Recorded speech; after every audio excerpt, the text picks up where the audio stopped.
Marion is in Edinburgh. How are you doing, Marion? Hi, Ian. Thanks very much for having me on. Pleasure. What are your thoughts?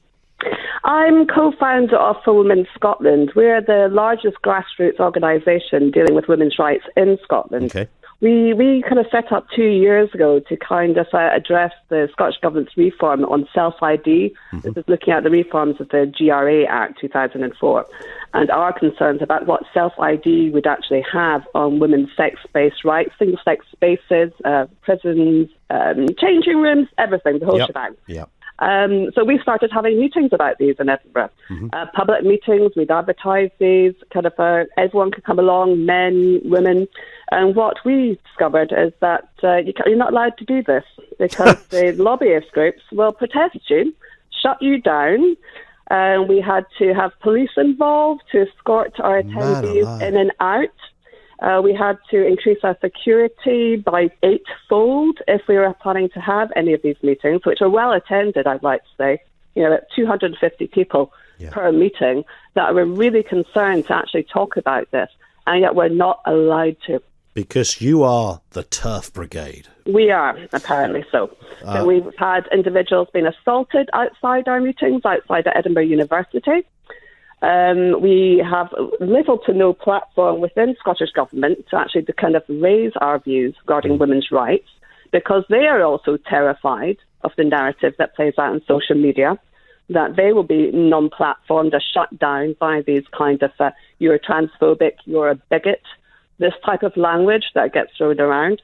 How did we get here? I mean, when you've got, Germaine Greer, arguably the most famous feminist in the world, is told she cannot turn up at a university. She's banned from speaking because they don't like her views, not on feminism, but on trans issues, and they believe that collides with some kind of thought. I mean, we've really arrived in a messed up place, Marion, haven't we? When Germaine Greer is banned from talking. And, there are many others. Jenny Murray was another example for similar reasons. Do we know, or how close have you got to identifying who these people are, Marion? Well, pretty close. We know who the lobbying groups are.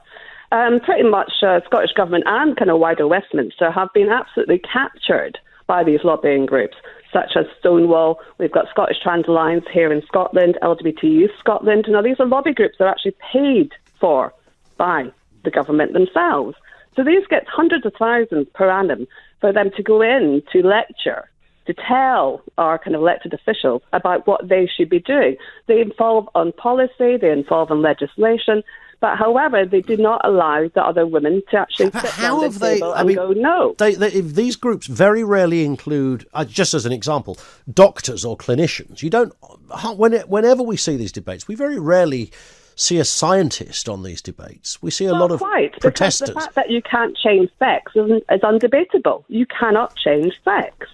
You can change facsimile maybe secondary sex characteristics, facial feminization surgery. You may be able to have, there's very few individuals that actually go under SRS, as sexual reassignment surgery. Very, very few.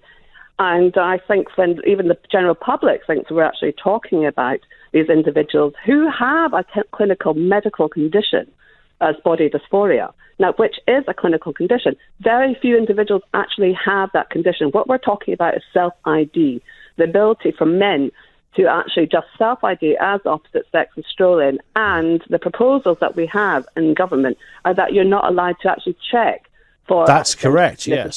So that's the thing, isn't it? That's where it's changed. So nobody has the right to even ask. So if I walk into, if I'm in Princes Street or something, I nip into Jenner's and get myself a nice suit and I go into the ladies' changing room, then nobody can stop me. That's right.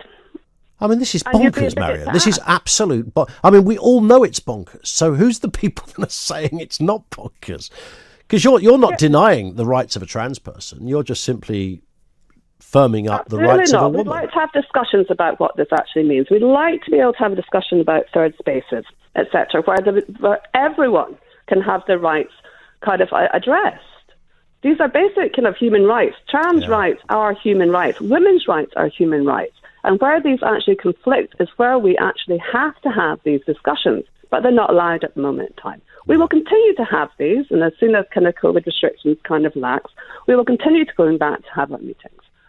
We will keep holding government to the fact that they must listen to women. There's another side to this.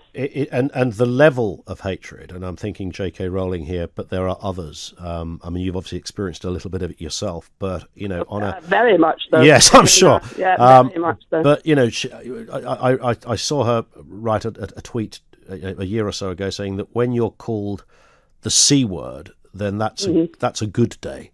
And you think, wow, that's where we're at, because what tends to happen, it's far worse than that. It's cancer, death of your family. So we have physical threats by kind of the police have actually recognised as true threats, with individuals kind of threatening to punch us in our throats if they see us. Wow. Now these are not kind of Twitter accounts that are kind of over the States. These are individuals that live within our own areas. But you don't just have a different view to them. You have a view that you can back up as well, Marion. That's what makes this whole thing so incredibly mysterious. Marion, we will speak again on this, and thank you for calling us, because that's an incredibly qualified view on this debate from a female perspective, from a woman's perspective.